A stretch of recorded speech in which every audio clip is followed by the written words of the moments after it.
And I think, and if we made it a little bit smaller, well, it's a pretty good fit, isn't it? Yes, I think. Does it feel comfortable? Oh, yeah. Like it's going to stay put? Oh, yeah. Okay. It is based upon reputation, which I've tried sorely to develop. A reputation for quality and integrity. Hatman Jack is celebrating 30 years of covering heads with some of the finest hats in the world. He opened his first store back in 1977.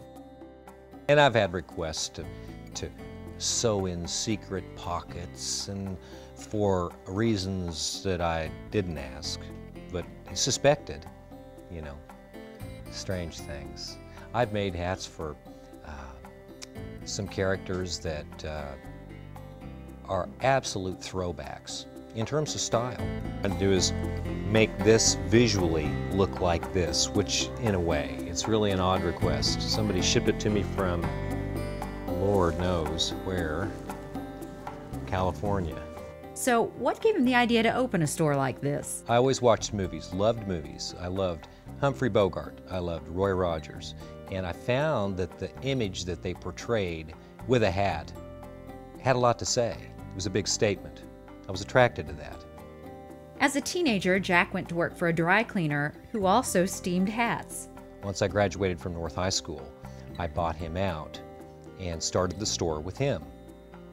His first location was at 21st and Market.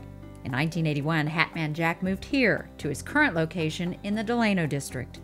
My road certainly was not paved, and I started with a passion for something that I did and blindly leapt, really, with very little business experience. This is my daughter, Kara.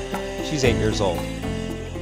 The business didn't come naturally at first, but through the School of Hard Knocks, I was able to put together a very conservative approach to financing my business and employee relations, all the things that are necessary.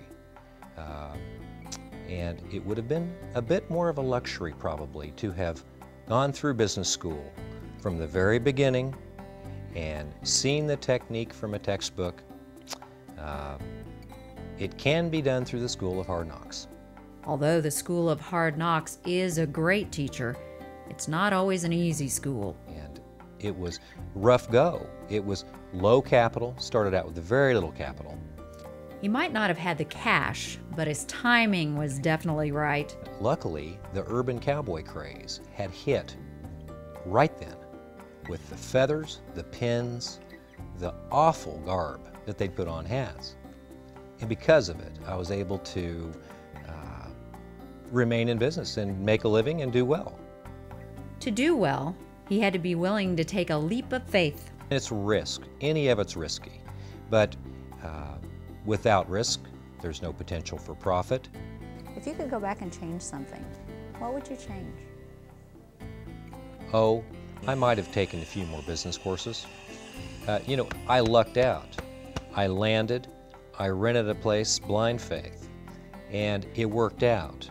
You know, and I do believe in if you expect the best, often you will receive.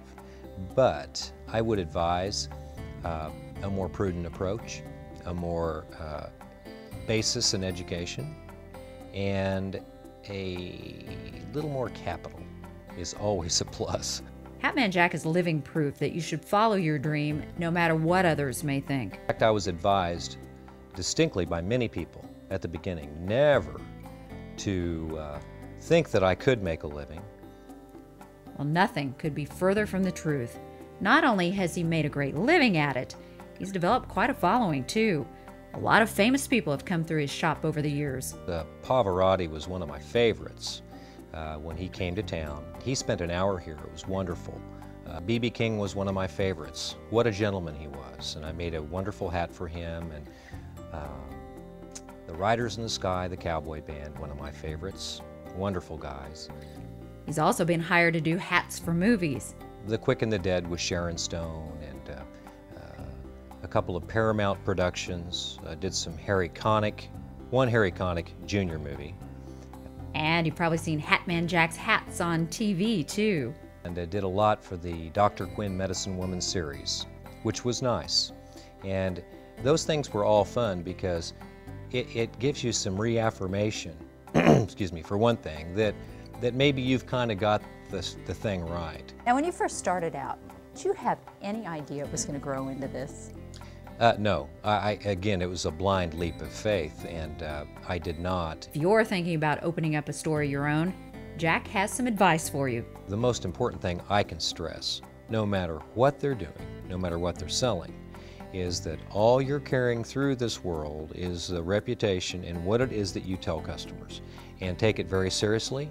It is more marketable than anything you do. Hatman Jack not only believes in building good relationships with his customers, he believes in giving back to others as well. I think any business owner owes it to their community, not only to the specific charity, but also to be part of that community. Just the edge here, see? Okay? All the way around, a little bit at a time. Whenever you choose one road, there's always a road you didn't take. And you have to make sacrifices. Oh, yes. Any regrets? Oh, not a one. No, not a one. No. I landed in the right place. I really did. And the opportunities it's presented have been magnificent. International travel, nationwide client base. Take it slow, real slow. She's good, she's good. She's got kind of a natural feel for this hat work, I think. Yeah. Why can't it be done is the question so many people should ask themselves. Perfect. I want to have a business like this when I grow up. It's fun. Okay, that's the proportion we need.